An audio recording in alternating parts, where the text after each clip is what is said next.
Assalamu alaikum wa rahmatullahi wa barakatuhu. Nahmaduhu wa nusalli ala rasulihil kareem, amma ba'd. Fa'a'udhu billahi minash shaytanir rajeem. Bismillahir rahmanir rahim. Rabbi shrah li sadri wa yassir li amri wahlul 'uqdatam min lisani yafqahu qawli. Rabbana zidna ilma. Allahumma inni as'aluka ilman nafi'an wa amalan mutaqabbalan wa rizqan tayyiba. Ameen. Today's ayah, something that truly touches the heart of every single human being. It's about our relationship with our parents. Let's listen to the ayah of Surah Luqman. وَوَصَّيْنَا الْإِنسَانَ بِوَالِدَيْهِ حَمَلَتْهُ أُمُّهُ وَهْنًا عَلَى وَهْنٍ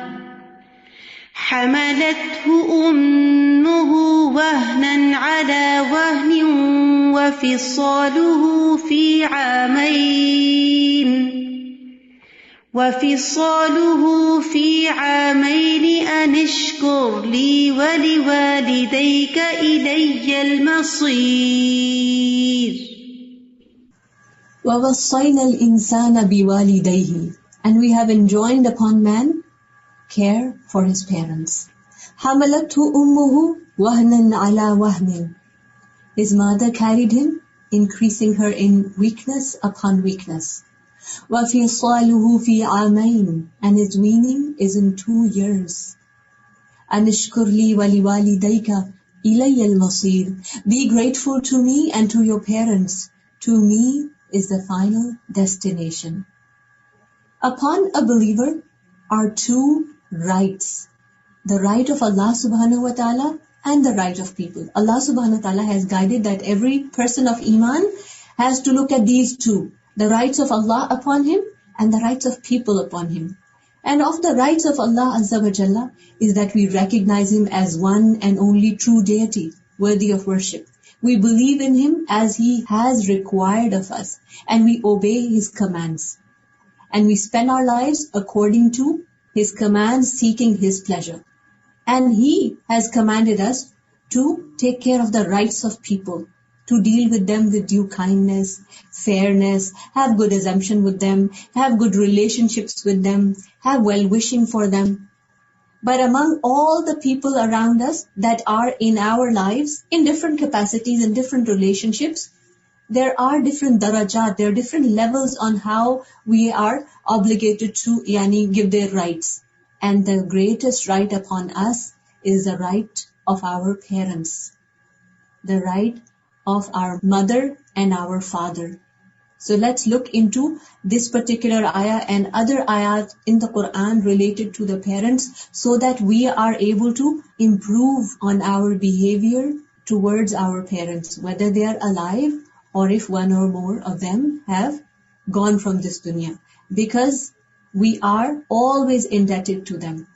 This particular ayah reminds us to recognize the status of our parents, the recognition of ihsan, because you cannot truly deal with someone nicely, kindly, in a very good manner, in a very high level of conduct, until you recognize their good doing or ihsan upon you.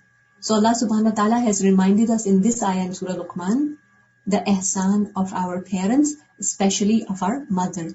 And he has enjoined excellence in behavior towards them, towards both of them, and that we are grateful to them. So we see in other places in the Quran where similar command is given. In Surah An-Nisa, Allah subhanahu wa ta'ala has mentioned, وَعَبُدُ اللَّهَ وَلَا تُشْرِكُوا بِهِ شَيْئًا, worship Allah and associate nothing with him.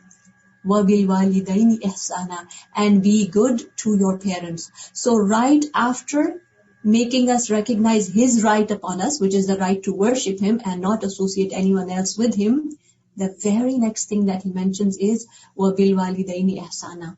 And that definitely drives home the point that this is of the most important obligations upon a person. Then in Surah Al-Isra, we see in ayah 23, Allah subhanahu wa ta'ala mentions, وَقَضَى رَبُّكَ أَلَّا تَعْبُدُوا إِلَّا إِيَّهُ, and your Lord has decreed that you worship none but him. وَبِالْوَالِدَيْنِ إِحْسَانًا, and be good to your parents. You know, the word ihsan itself is so beautiful and its structure is so detailed. We're not necessarily going to go into the structure of it, but when we look at the translation, be good to your parents, you really lose the spirit of it. Ihsan is from husn, from beauty. So deal with the walidain. Walidain is both parents, father and mother. Ihsana, in a manner that is beautiful, in a manner that is very, very good, that is very, very pleasing, that is goodness in every aspect of its dealing. Ihsana.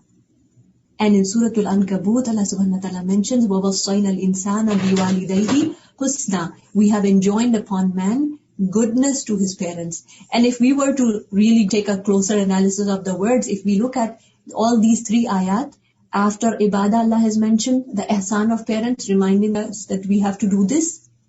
And He didn't say وَأَحْسِنُوا بِالْوَالِدَيْنِ, rather وَبِالْوَالِدَيْنِ إِحْسَانًا. So this structure within itself has so much depth and beauty and emphasis in it. And then the ayah وَقَضَى رَبُّكَ, Lord has decreed. This is something that you're not going to think about it. It's not something mustahab, that you do it optional. Okay, you do it, you're going to get the higher ranks of Jannah. No, this is something that is decreed. You have to do it. And similarly, وَوَصَّيْنَا الْإِنسَانَ, wasiya is what? Wasiya is an emphatic command. If we look at وَوَصَّيْنَا الْإِنسَانَ بِوَالِدَيْهِ, just the opening segment of the ayah, we see that wasiya being the emphatic command, we are reminded right away that if you don't do it, there is accountability. And it's upon every insan, meaning every man and woman. And as long as we are alive, whether we are young or old, this commandment is upon us. And, from the age that, a child begins to understand the relationship and is taught to do the adab and respect and honoring the parents, from that time, as long as a person is alive, even if the parents have both gone away from this dunya, this emphatic command is upon us and we will be answerable whether we do it or not. In the commentary on this ayah, Shaykh As-Sadi rahimahullah, he said that we have enjoined man, meaning we have commanded him and made it an obligation upon him, and we shall question him about the fulfillment of this, whether he did it or not. So this is not something that should be taken easily or lightly. And then we look further into the ayah, that this ayah mentions the sacrifice of a mother. وَوَصَّيْنَا الْإِنسَانَ بِوَالِدَيْهِ, and then what? حَمَلَتْهُ. Right away, Allah subhanahu wa ta'ala focuses on, puts a spotlight on what the mother has done. حَمَلَتْهُ أُمُّهُ وَهْنًا عَلَى وَهْنٍ. His mother carried him with weakness upon weakness. And what are these weaknesses? Subhanallah. For those of you, and I'm not sure, mashallah, our listening body is comprised of sisters of all ages. For those of you who are mothers, you know what a woman goes through in pregnancy. And every woman's experience of pregnancy can be slightly different. And from one pregnancy to the other can be different. But this is something standard across the world, across all cultures, no matter where you belong from, that there is physical, emotional, mental and spiritual challenges within pregnancy. As the baby starts to grow inside, the mother's strength starts to be divided now. Whatever she eats and drinks, part of its nutrition is going to her body to sustain her, and a good part of it is going now to feed the new being that is being developed. So the calcium is divided, the bone marrow, everything, subhanallah.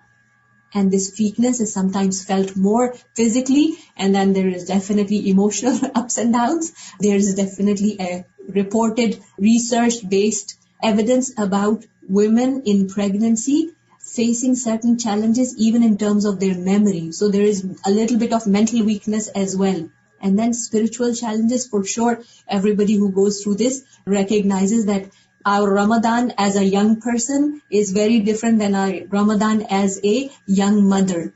And then not only Ramadan, round the year, maintaining 5 daily salah at its own due time while a woman is pregnant or when she is nursing her baby. These are very challenging situations. But a mother goes through it. And guess what? She goes through it with love. As much as there is difficulty and hardship physically, does she dislike carrying that baby? No, she takes care of it. Wherever she goes, as the baby grows, she sometimes would put her hand around the belly and make sure that nothing hurts the belly. She's in a way protecting whoever is growing inside. وَفِصَالُهُ فِي عَامَيْنِ. Similarly, physical, social and many other challenges of the weaning period that are often unspoken of. So these are the unspoken sacrifices that every woman goes through. And one of the scholars I was listening to, he said that, subhanallah, so many unparalleled and exceptional sacrifices of a mother are done upon us at a time when we cannot recognize and we don't have memory of that time. So when we grow up, we never remember something when we were a year and a half or 2 year old or something like that. And that is when a mother is going through so much.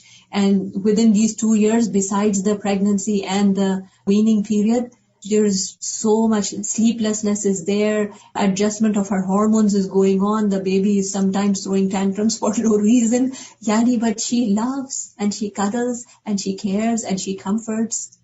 And now, as we grow up, Allah subhanahu wa ta'ala wants us to give back. And even though we cannot necessarily give back, but the command is there so that we never forget putting our best behavior to our mothers. May Allah subhanahu wa ta'ala enable us all to do that. And there is so much evidence in the Quran and Sunnah with regards to this. We learn with regards to the right of a mother. So over here, we see that Allah subhanahu wa ta'ala has focused in this ayah of Surah Luqman right away into the right of the mother. That, highlighting what she has done. And we see from a hadith of Prophet sallallahu alaihi wasallam that the right of a mother is 3 times more than the father. And we see from the famous narration in Al-Bukhari and Muslim, a man asked the Messenger of Allah sallallahu alaihi wasallam, who is most deserving of my good company? And the Prophet sallallahu alaihi wasallam said, your mother. The man asked again, then who? The Prophet sallallahu alaihi wasallam again said, your mother. The man asked yet again, then who? And the Prophet sallallahu alaihi wasallam said, your mother. 3 times he said that. The man asked again. He was trying to see where this, perhaps the status is. And he said, then who? And then the Prophet ﷺ, in the 4th time, he said, your father. So we learn from this hadith, and the scholars have explained that this clearly mentions the emphasized higher right of a mother on every son or daughter. And they say that why is the right of a mother 3 times more? Because of the things that are mentioned here in this ayah: pregnancy, delivery, and weaning period. Obviously, between pregnancy and weaning period is the delivery, so the ayah does not necessarily mention that, but that comes within the package, within those 2. So these are the unparalleled favors of the mother, which Allah subhanahu wa ta'ala has recognized, and this is why He has honored her rights in the divine book forever, for all mankind to remember this right and to continue to exercise extra effort in fulfilling these rights of parents, especially mother. We see that goodness to mother is a means of drawing closer to our Rabb. We think that perhaps drawing closer to the Rabb only has to be around the tawaf or extended night worship and unstoppable dhikr and all that. And yes, all those are good. But look at this narration. A man came to Ibn Abbas radiallahu anhu and said, I proposed to a woman and she refused to marry me. Another man proposed to her and she was happy to marry him. I became jealous and I killed her. Is there any repentance for me?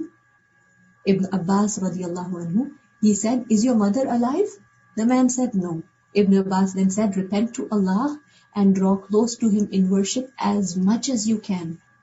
So the narrator says, I went to Ibn Abbas and I asked him, why did you ask if his mother was alive? Ibn Abbas radiallahu anhu, he said, verily I do not know of any deed better to bring one closer to Allah Azza wa Jal than goodness to one's mother. I do not know of any deed better to bring one closer to Allah than goodness to one's mother.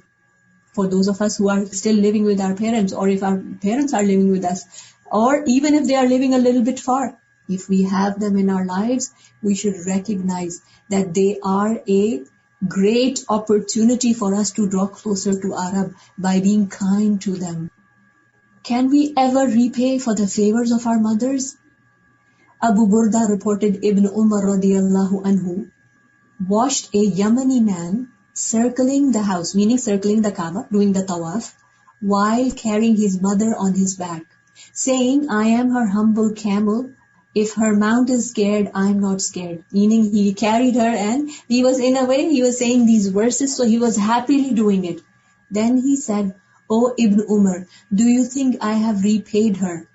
Because, doing Hajj or doing Tawaf on your own is challenging, especially in those times when people used to travel all the way for so many days or weeks sometimes and come do the Tawaf.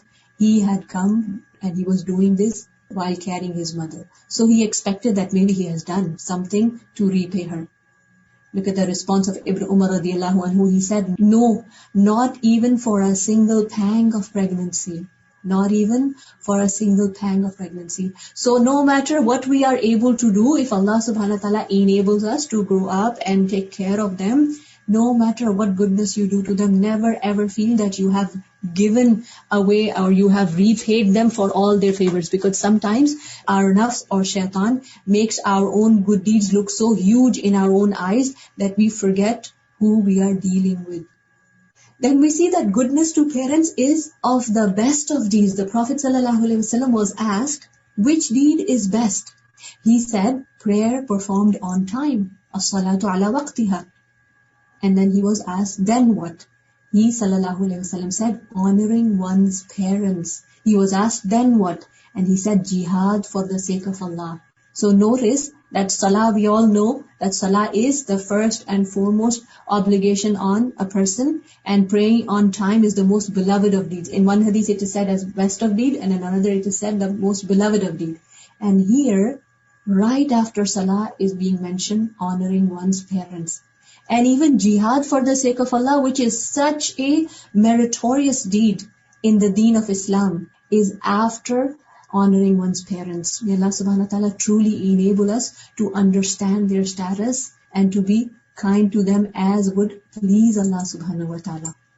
It is important to know that how if we are praying salah, with voluntary salah, if our mother calls, we are asked to respond to them on priority. So this is when we see that jihad for the sake of Allah is also rated after honoring one's parents, so we understand, okay, well, jihad is so lofty in our deen, how come? So we understand that even with salah, your fard salah, if you're praying fard and your mother calls you, you will continue the salah. But the scholars say that if you are praying nafil and your mother calls you, then you should discontinue and you go and answer, especially in a circumstance where you know that they're calling and they need you immediately. One thing is that you realize that, okay, they don't know that you are praying and maybe they are going to say something that is for a little bit late. But if you hear in their voice something out of like a need in their voice, there is weakness or there is fear or something, then right away discontinue and go respond to them. That is required. And this is something that the scholars have derived from a detailed hadith about Jurayj. Maybe some of you have heard about it, that this was a man in Bani Israel who used to worship all the time.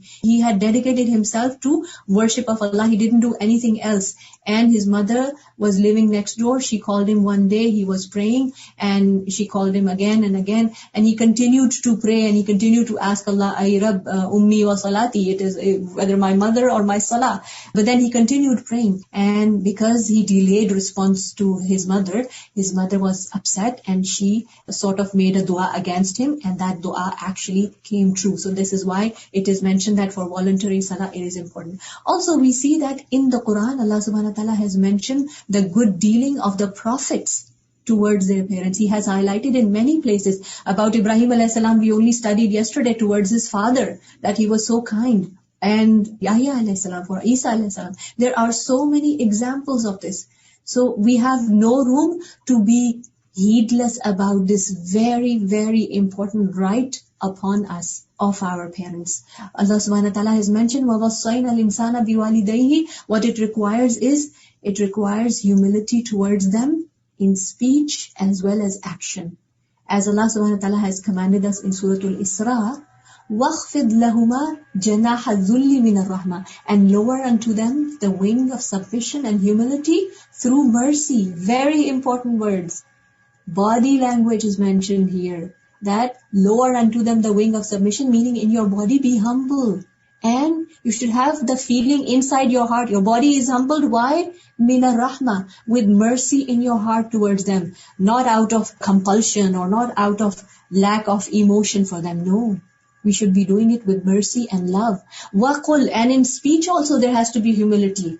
Say, رَبِّ ارْحَمْهُمَا كَمَا رَبَّيَانِي صَغِيرًا. Oh my Rabb, bestow on them your mercy as they did bring me up when I was small. I'm sure and I hope all of us already know this dua, and if you don't, then make it your dua to do for sure. And this dua should be made every day, if possible after every salah. Even it can be made in the voluntary salah sajda, so that we don't miss out on it.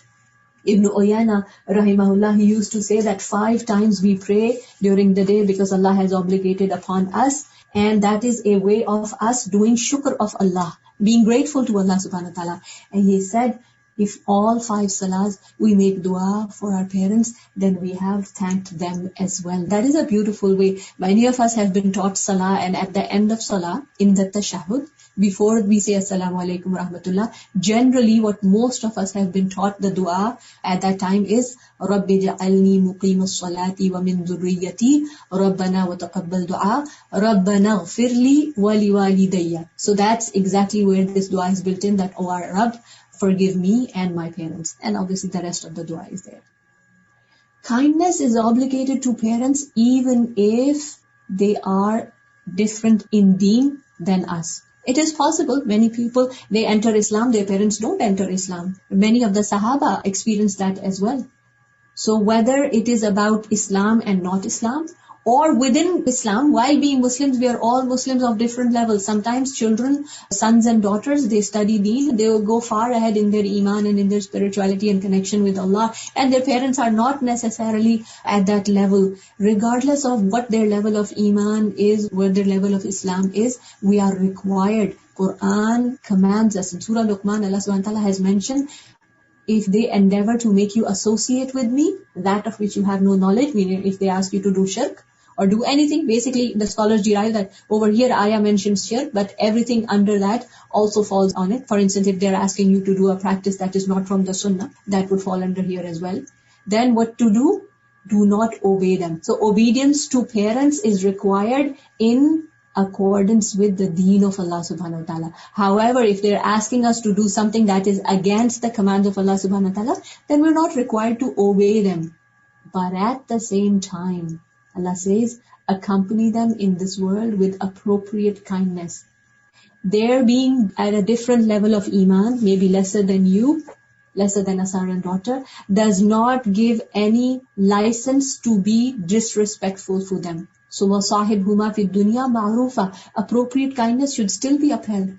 We know from a hadith, Asma radiallahu anha, she came to the Prophet sallallahu alaihi wasallam and she asked that her mother had come to her expecting some favor from her. Should she, do the favor to the mother? And Prophet sallallahu alaihi wasallam advised her, Sili ummuk, that yes, you do be kind to your mother, because regardless of her deen, because her mother was not a Muslim yet, and this is why she was not sure whether she should be fulfilling her mother's request or not. And Prophet ﷺ clearly said, Sili ummak, meaning be kind to her and take care of her basically. And then we also see from the hadith of Prophet ﷺ that the Rabb is pleased when the parents are pleased, and He is angry when the parents are angry. In another narration, this is specific to the father, that pleasure of our Rabb is in the pleasure of our father. So there's a slight variation between the two hadiths. However, both of them are verified and confirmed. So we learn basically from here that one of the ways to please Allah subhanahu wa ta'ala is to please our parents. And to anger our parents, it is as if we are earning the anger of Allah Azza wa Jalla. May Allah subhanahu wa ta'ala save us from that. So we must never be the reason to anger our parents. In another hadith, we see that a man came to the Prophet sallallahu alaihi wasallam and asked him for permission to participate in jihad. Again, because jihad at that time was so important. It was a need of the community. Prophet sallallahu alaihi wasallam used to himself go out. So people had a keenness. They had a desire to go and join him. But the Messenger of Allah sallallahu alaihi wasallam said to him, are your parents alive? He said, yes. And he sallallahu alaihi wasallam said, then your jihad is with them. They take priority. They take precedence. They have more importance than doing even jihad fi sabilillah. This is how high the status of our parents is in our lives. Then we see that in this ayah, After mentioning about the sacrifices of the mother, the ayah mentions anishkurli wali walidaik, that be grateful to me and to your parents, to both your parents. So say Sheikh Sadi rahimahullah, he said about this ayah, and we have enjoined him to be dutiful and good to his parents, and have said to him, give thanks to me, anishkurli, by worshipping me and fulfilling your duties towards me, meaning ibadah of Allah and obedience to Allah, and not seeking the help of my blessings in disobeying me. No, don't use the blessings in the disobedience of Allah. And Sheikh Sadi goes on to say, and to your parents, meaning shukr, gratitude to your parents, by doing what?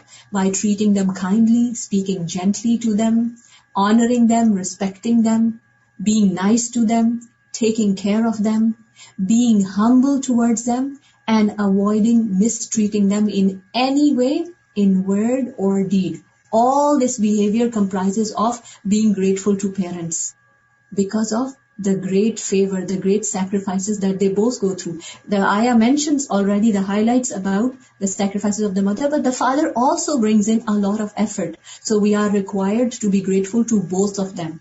We are required to have excellent conduct, excellent akhlaq to both of them, because father is working day in and day out. Sometimes he's sacrificing his need to rest, need to sleep, because he's going out and working hard for the family. So we have to be respectful to them as well. Then with regards to anishkurli wali walidaik, Al-Qurtubi rahimahullah, he said in his tafsir that the scholars have said those who are most deserving of gratitude, kindness, honor, and obedience after the Creator, remember, after the Creator, are those whom Allah mentions kindness towards alongside worship, obedience, and gratitude to Him. And who are those? They are one's parents. So we understand the status of being grateful to parents.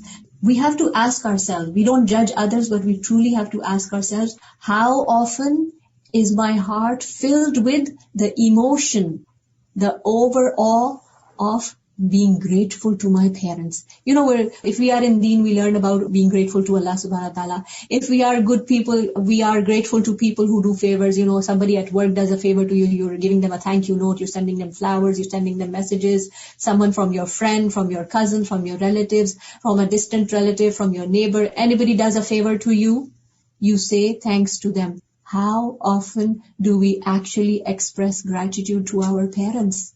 We should ask ourselves, and we should increase in our expression of gratitude. An expression of gratitude is obviously not limited to just giving them a thank you card on Mother's Day, or love you mom, or a mug that says the best mom in the world, and that's it for the rest of the year. You're not worried about what your mom wants from you.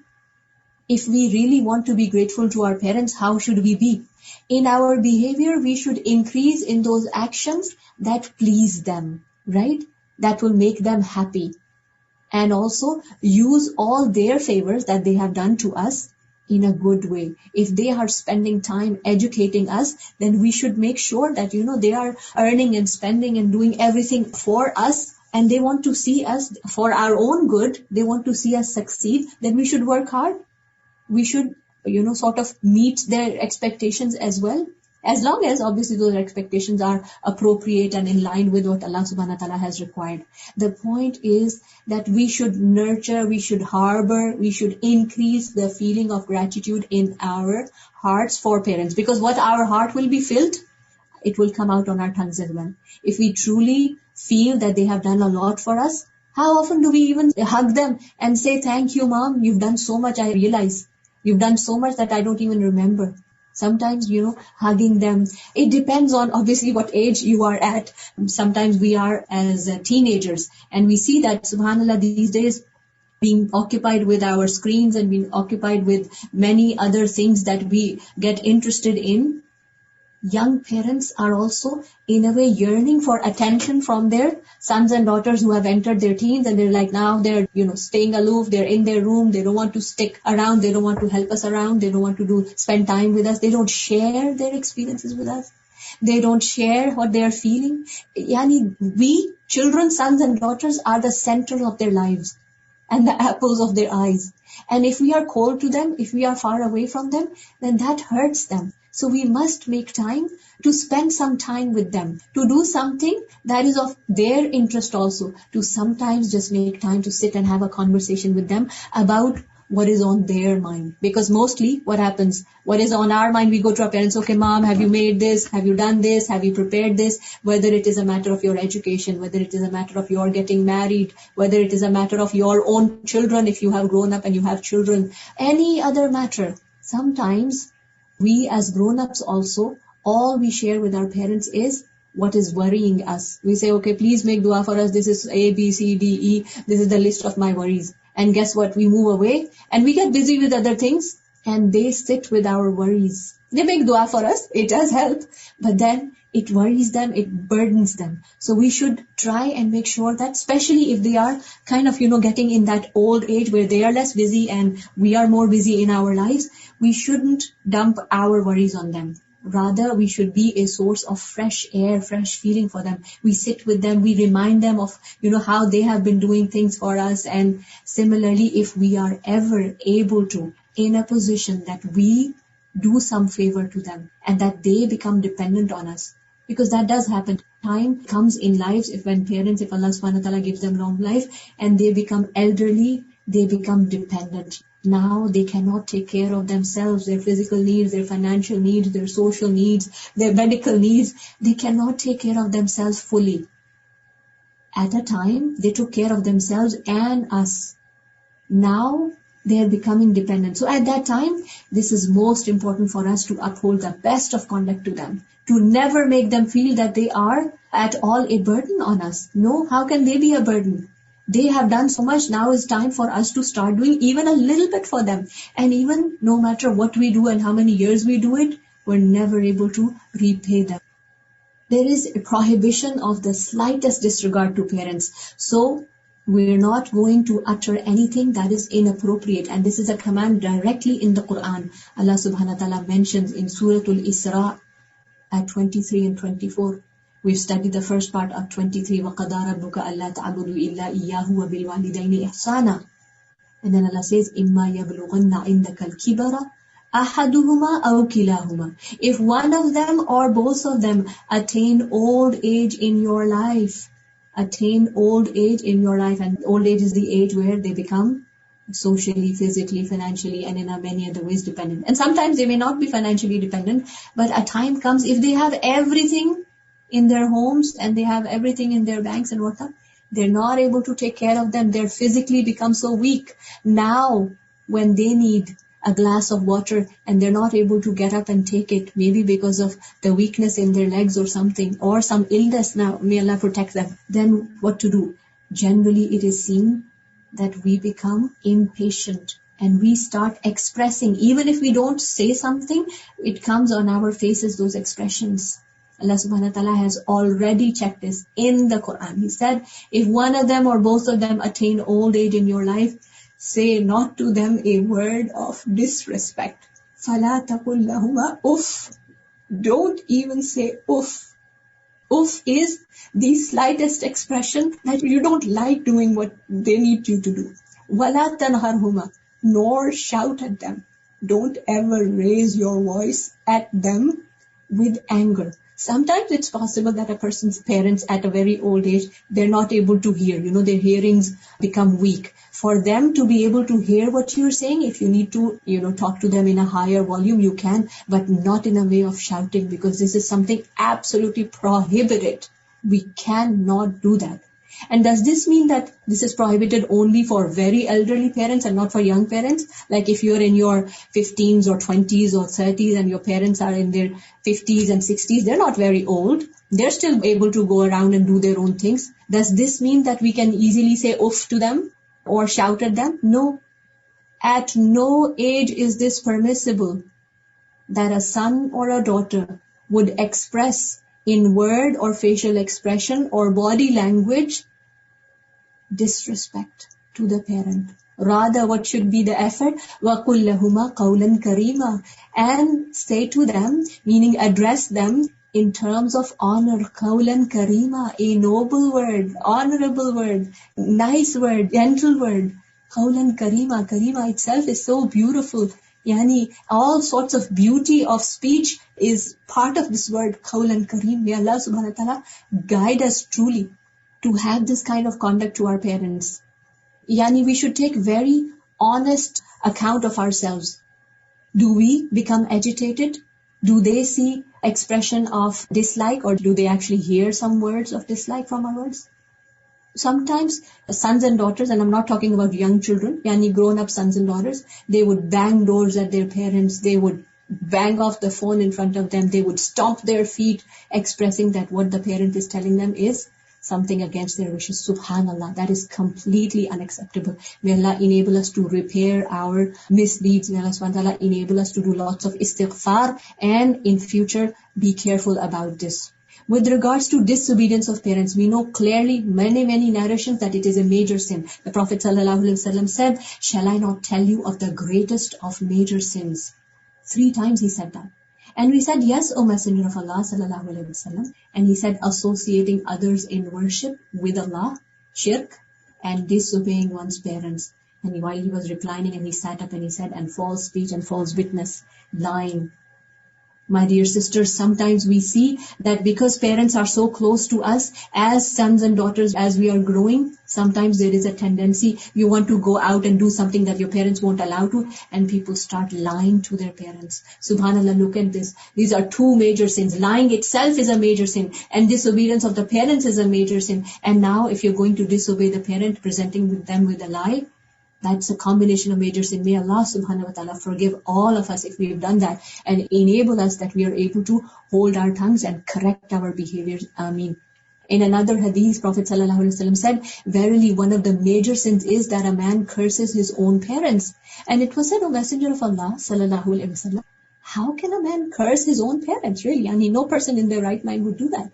And the Prophet ﷺ said, he insults the father of another man, and then that man insults his father and his mother. So we must make sure that we are respectful to our parents and to others' parents as well, so that nobody else in response to our disrespect to their parents would insult our parents. This is something that's very important that we must never forget. Also, with regards to the virtues of being kind to parents, because there is so much content, alhamdulillah, so many ahadith outline the virtue of being kind and good to parents, we see that there is barakah in the life of the person who is gentle and kind and fulfilling the rights of the parents. There is increase in risk that comes. There is forgiveness of major sins because of being kind to one's parents. There are calamities that a person would be about to suffer, but they will be averted. Obviously, because when you do kindness to the parents, what do parents do? Parents give dua to children. You know, it's in their blood. From the time that a mother knows that she's expecting, she starts making dua for the baby to come. She starts changing and adapting her life for the baby to come. The baby is yet maybe 7-8 months away, and she's already, her sleep is compromised, her schedules are compromised. Then slowly and gradually her body actually accommodates the baby. They make room in the house. Their own shopping lists have changed. Their own needs now will be less important than the needs of the coming baby. And this is not just with the baby. As we grow as children, we all can, look back and see how our parents have always tried their best to fulfill our desires and our needs, making us wear what we want to wear, sometimes not making clothing for themselves. So this is something that is in their blood. They want us to be happy. And now, with regards to us making them happy, how do we do this? We have to make sure that in all sorts of opportunities we create in our life to make them happy, such that they make dua for us from their heart. Instead of always asking them, texting them, or calling them and saying, okay, mom, make dua for me, I'm going for the test now. You can say that, there's nothing wrong, but it is more of a higher level to do actions that their heart itself would utter duas. Because one thing is that you say, please make dua for me, and they say, okay, because my son or daughter needs this, then I'm going to make dua. It is in their blood, they're going to make dua for you. But what comes out of their heart because of your favor to them, your kindness to them, maybe a hug, maybe a warm gesture, maybe something that they needed, even just a glass of water, even putting out the garbage outside on the curbside, even, sometimes giving them a massage in their feet, giving them something that they need, whether sometimes even in emotional support. This will bring out the dua from their hearts. So a person's duas are accepted. And also, we know that a person who is kind to the parents, he himself become mustajabud da'wat. We know this from a beautiful narration. Prophet sallallahu alaihi wasallam asked Umar radiyallahu anhu to ask a man who would come from the tribe of Qarn, that when he comes, you go and ask him to make dua. And Umar radiallahu anhu was very surprised. I mean, we all know the status of Umar radiallahu anhu. He was asked to go and meet Awais Qarni and ask him to make dua for Umar radiallahu anhu's forgiveness. Why? Because Awais Qarni was someone who looked after his mother, who had dedicated himself to care and be kind to his mother. He could not come and meet Prophet sallallahu alaihi wasallam in his lifetime because he was tied up, restricted, restrained by the responsibility of his mother. So he had become so valuable near Allah subhanahu wa ta'ala that Prophet sallallahu alaihi wasallam is saying, when Awais comes, ask him to make dua for you. This is the high value that a person gets near Allah subhanahu wa ta'ala. Then we see that we need to honor them not only as long as they are alive, but also after their death. We see that Abdullah bin Umar radiyallahu anhu, he reported that the Prophet sallallahu alaihi wasallam said, among the best acts of righteousness is to keep relations with a man who was loved by one's father. There's a very interesting narration from Ibn Umar radiyallahu anhu. When he went out to Makkah, he had a donkey which he would ride when he got tired of riding his camel. So he used to take two animals, camel and donkey, and a turban which he tied around his head. One day, while he was riding that donkey, a Bedouin passed by him, and he said, "Are you not so-and-so, the son of so-and-so?" And he said, "Yes." The Bedouin responded, "Yes." So what did Ibn Umar do? He gave him the donkey that he was riding and said, "Ride it." And he gave him the turban that he was wearing on his head. He took off the turban from his own head and put it on his head. And he said, "Tie it around your head." Later on, some of the companions of Ibn Umar, he said, "May Allah forgive you, you have given this Bedouin a donkey that you used to ride and a turban that you used to wear on your head." And the response was, he said, "I heard the Messenger of Allah sallallahu alaihi wasallam say that the best act of kindness is for a man to honor his father's friend after he has died." And he said that this man's father was a friend of my father. So that's why he was so kind. Subhanallah. There are so many narrations with regards to being kind to a person's parents. So for instance, we know that a Sahabi came to Prophet sallallahu alaihi wasallam and he asked that my mother has died suddenly, but I know that I should do sadaqah, and she was fond of giving water. And Prophet sallallahu alaihi wasallam advised him to dig a well and dedicate it, meaning on behalf of his mother. And also with regards to Hajj, somebody came to Prophet sallallahu alaihi wasallam and said that my mother has not done Hajj. Should I do Hajj on their behalf? And Prophet sallallahu alaihi wasallam said that yes, this is a due of Allah. So wouldn't you give away your parents' dues if they had any owing to other people? And that person said yes. He said, then pay the owing to Allah on behalf of your parent. Meaning, do Hajj after a person has done his own Fard Hajj. A person can do Hajj on behalf of his or her parents if they did not do their own Hajj. Similarly, we see that the pious predecessors, they used to be so careful. The people of knowledge, the scholars, we learn that they used to hold their parents in such high regard. We know of a scholar that he used to sit and teach the classes of Hadith, and there's many people sitting around, but his mother would call him and say, "Okay, get up and go give the food to the chicken that are in our backyard." And he would just get up from that gathering while he was teaching, because his mother had asked him to do, he would not decline. Subhanallah. They say, some of the pious predecessors, these are some of the collections that would benefit us, that be in front of them like a slave, yani ready to obey, ready to carry out what they're saying. Some of them, they say, don't dust your clothing in front of them, lest some dust would get on them. Meaning, be so careful to be kind and nice to them that don't do anything that will affect them, even in terms of getting dust on them. And some of them, they say, soften the tone in front of them as if you are weak, meaning you're feeling weak. And don't stare at them with rudeness. Subhanallah. Don't stare at them with rudeness. Isn't this happening in so many households now? Regardless of what age. Whether the child is 10-year-old, 15-year-old, 25-year-old, 45-year-old, 55-year-old, if the parents are there around and they're telling them to do something, sometimes if the sons or daughters wouldn't agree, and even if they don't say off, they would stare at them with rudeness. May Allah forgive us. May Allah forgive us. And some of them, they say that if a person is cold in their behavior towards the parent, that is also taking away from the haqq, from the right of parents. Meaning, it is the right of our parents that we be warm and affectionate and compassionate to them. So don't be like, cold and who cares, that kind of attitude. Old man, subhanAllah, that's not the culture of Islam that we say, oh, old man, old woman. No, we never call them even with their names. We respect them. We give them titles of love. When we are young, they give us titles of love. And it is mentioned that when a person becomes very old, it is like almost like second childness. They start forgetting things. They start losing their abilities. They start forgetting things. At that time, show extra love to them. Show extra compassion to them. Call them with love names, nicknames. Just as we see in the Quran, Ya Abati, Ya Abati. Ibrahim alayhi salam, his father is so upset with him and he says, Ya Abati, oh my dear father, oh my dear father. Do we say that? We're sometimes so, drawn away from our own parents when we are grown up. We forget that they also need expression of love and emotion. It'd be like they are grown up, we're grown up, it's okay. Now, these days we just call them mom, dad.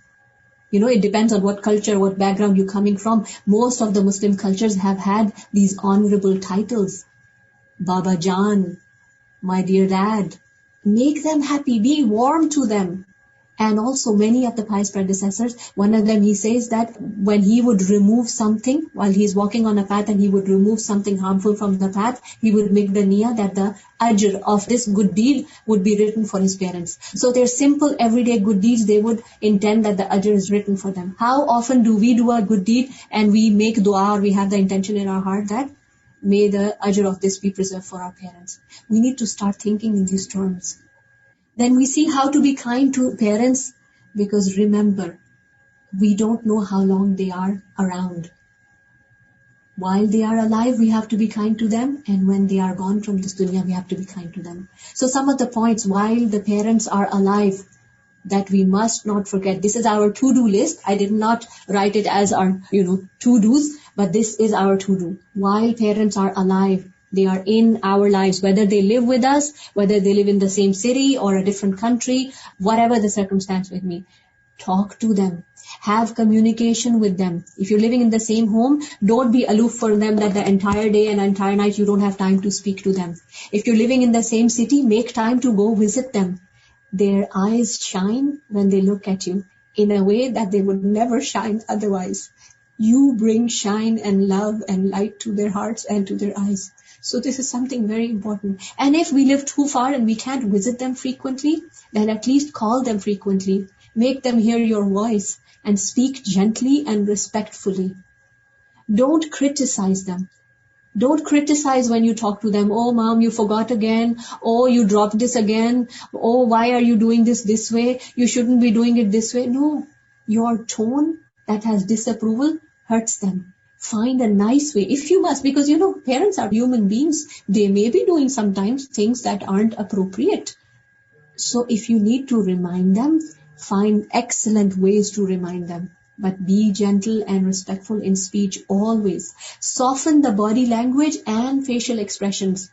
If they're in a different room or a different home, when you're going to visit them, prepare yourself ahead that no matter what they say, because parents being parents, if they're upset and if they're 75-year-old and you are 50-year-old, you're grown up, maybe you have a very high social status, you're very well educated, you think you have achieved some success in dunya, and then you go to your parents' room and they yell at you, they're still your parents. They have the right to yell at you.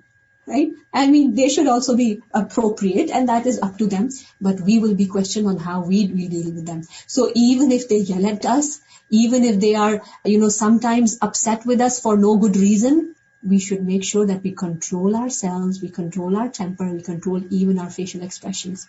And also when they call us, we respond to them on priority. Sometimes we see that grown-up sons and daughters, we get so busy in our work day to day, sometimes the parents are calling us and we continue to decline. Okay, if you're in the middle of a class or in the middle of something that you absolutely cannot take it on, but otherwise, if they call you, take their call. And inform them if you're very busy that, okay, I'm going to call you at such and such time, inshallah, and I love you. You keep telling them I love you, because they have raised you with so much love, and now you're not necessarily responding that you love them. So please tell them that you love them in ways and words. Also very important, no matter what your age, especially when you're younger and living with them, respond to them and obey them immediately.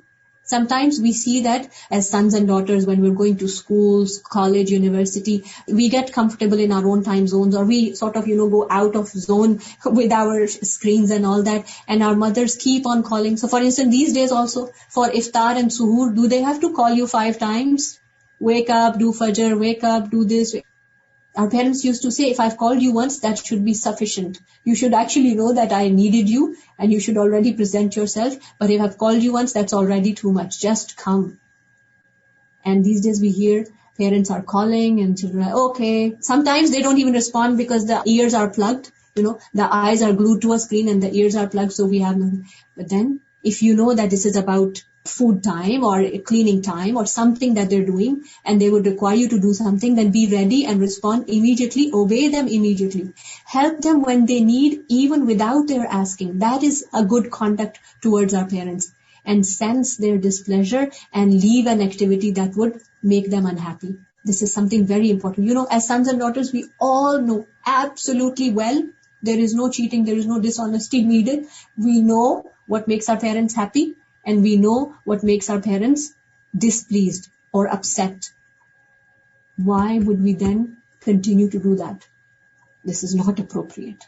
Unless it is something in deen that you should do. And if they are, so for instance, may Allah subhanahu wa ta'ala forgive, sometimes sons and daughters, they would grow up and they would learn deen and they would start covering their head or they would have a beard. And so basically they're trying to implement deen in their lives. And parents did not learn deen and they did not know. And they don't like it. And they tell them, don't cover your head, don't do this. At that time, you're not required to obey them, but just be kind to them. You're not going to leave covering your head because your parent may not be on that side yet, and make dua for them that, oh Allah, open their heart to this deen. If you are ahead of them in deen and iman, make very sincere and frequent dua that, oh Allah, make my parent also learn deen. Before they go back to you, oh Allah, make them understand and implement deen. This is part of our well-wishing for them. And when they are gone from this dunya, and realize while you have them around, value them, because a time may come when they are gone. So make dua of maghfirah for the parents who are deceased already. Every day, make it part of your daily regimen that you're going to make masnoon dua of forgiveness of the deceased for your parent. Or you're going to make dua Rabbi irhamhuma kama rabbayani saghira, as we have just studied. And also do sadaqah on their behalf. Remember that you can do sadaqah on behalf of the parent even while they're alive. You should be doing that. But especially when they are gone, now they don't have the chance to do sadaqah for themselves or for you. And I'm sure when they raised us, they do so much sadaqah for us. They spend on us, that itself is sadaqah, but they also do sadaqah for our well-being, for our education, for our marriage, for our children and all that. So now when they are gone from this dunya, if they are, then do sadaqah on their behalf. And uphold ties with their loved ones, as we have just seen the hadith of Ibn Umar radiyallahu anhu. Do ihsan with their friends. Make good mention and hide their faults. This is very, very, very important. Subhanallah. We've come across many people who make a bad mention of their parent or who expose a fault, a temperamental weakness of their parents even after they're dead. You're not supposed to say anything negative about any person who is gone from this dunya, who is deceased. We're not supposed to do that. Especially our parents, no way. If you know, and obviously as sons and daughters, we would know the weaknesses of our parents, but hide them. Don't ever mention them. While they are alive, hide them. And when they are gone, then also hide them. Ensure when they are gone from this dunya, their wasiyah, their will is implemented and all their due obligations are taken care of. Then how to be kind to parents in both cases, alive or not, is mention them with respect and love. So even when they're not in front of you, whether they're alive or not, and you are somewhere, if you have to mention your parent, mention them with love and respect. Because remember, Allah subhanahu wa ta'ala is seeing you. You're doing it for Allah. You're doing it for the nearness, for the pleasure, for the rewards of Allah subhanahu wa ta'ala. You're not doing it for the sake of parents, right? Who has commanded us to be kind to parents? Allah subhanahu wa ta'ala. So we would mention and be kind to parents in their absentia as well. We would make dua for them. we would spend on them and on their behalf. Remember that Allah subhanahu wa ta'ala has mentioned in the Quran, قُلْ مَا أَنفَقْتُم مِّن خَيْرٍ فَلِلْوَالِدَيْنِ. Yani the ayah goes on, but the first person, say that whatever you spend from your wealth is for the parents. So the first and foremost right upon a person's earning is the right of the mother, and then the right of the father. So we should, anybody who earns should make it a point that some part of their earning, they do give it as a gift or as a support or however they may like to their parents, because this is their right upon us. And when they have gone from this dunya, we spend on their behalf, particularly in those avenues of good that they used to support. So if we know that they used to support a charity organization or a masjid, then do that, continue that, having that niyyah that you're doing good to your parents. Also, never make fun of them. Never make fun of them. Subhanallah, you would see that even, reasonably grown up people in their mature years, they're sometimes ridiculing their own parents in front of others. That, they do this, or when they're eating, things are falling from their mouth. Subhanallah, never ever do that. If you've done that, do istighfar. Never use harsh or abusive words with them or about them. And these are just a few points. There can be so much more. And also, with regards to, being disrespectful to parents, this is something that is absolutely, there's no room in our deen for that. It is an abhorred act. And even in dunya, people also don't respect such people. So we come to the dua of the day. Surah An-Naml, ayah 19, Allah subhanahu wa ta'ala mentions, Rabbi awzi'ani an ashkura ni'mataka allati an'amta alayya wa ala walidayya wa an a'mala salihan tardahu wa adkhilni bi rahmatika fi ibadika salihin, which means, my Lord, enable me to be grateful for your favor which you have bestowed upon me and upon my parents. Remember the ayah that we're studying today from Surah Al-Luqman mentions anishkur li wa li walidayk, that be grateful to me and to your parents. That is why this particular dua has the shukr for Allah and shukr on behalf of the parents as well.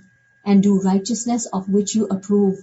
So truly, whatever we do in terms of righteousness, whether it is in our ibadah or in our dealings with our parents, oh Allah, enable us to do something that you approve of. Because that's the whole point. That's the whole point. And admit me by your mercy into the ranks of your righteous servants. And then another dua, I'm pretty sure most of us already know this dua. This is from the Quran. This is from Surah Ibrahim. رَبِّ جَعَلْنِي مُقِيمَ الصَّلَاةِ وَمِنْ ذُرِّيَّتِي رَبَّنَا وَتَقَبَّلْ دُعَاء رَبَّنَا اغْفِرْ لِي وَلِوَالِدَيَّ وَلِلْمُؤْمِنِينَ يَوْمَ يَقُومُ الْحِسَابِ. O my Lord, make me an establisher of prayer and from my descendants, O our Rabb, and accept my supplication, and O our Rabb, forgive me and my parents and the believers the day the account is established. So Rabbana ighfir li wa li walidayya. Maybe we already know this dua and we're making this dua in every salah since years, but we never paused and we never intended in our hearts that we're making this dua for our parents. So remember that we studied the other day that the dua of a heedless heart is not accepted. So engage your mind, engage your heart when you are making this dua, whether in salah or outside salah. And the dua that we have earlier learned, Rabbi irhamhuma kama rabbayani saghira, is definitely something to be made part of our daily lives. May Allah subhanahu wa ta'ala truly make us grateful to Him for all the blessings that He has given us.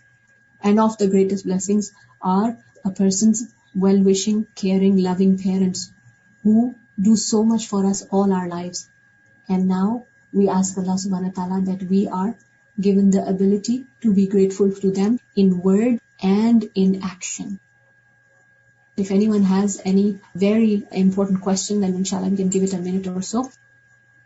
How should we correct them if they are wrong, meaning they're following certain cultures and they're doing some innovations? So for instance, with regards to that particular action, find a good reference from the Quran or Hadith and share with them. Say, oh, I have learned this, alhamdulillah. It is so important for all of us to apply the teaching from the Quran or teaching from the Hadith. Mom or Dad, let's start doing it this way.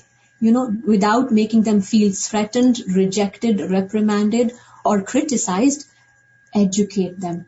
Don't get into disputes at all. Just educate them and make dua for them. 2 things. Educate them and make dua for them. And that's it. Then leave the matter to Allah subhanahu wa ta'ala. That is between them and Allah subhanahu wa ta'ala.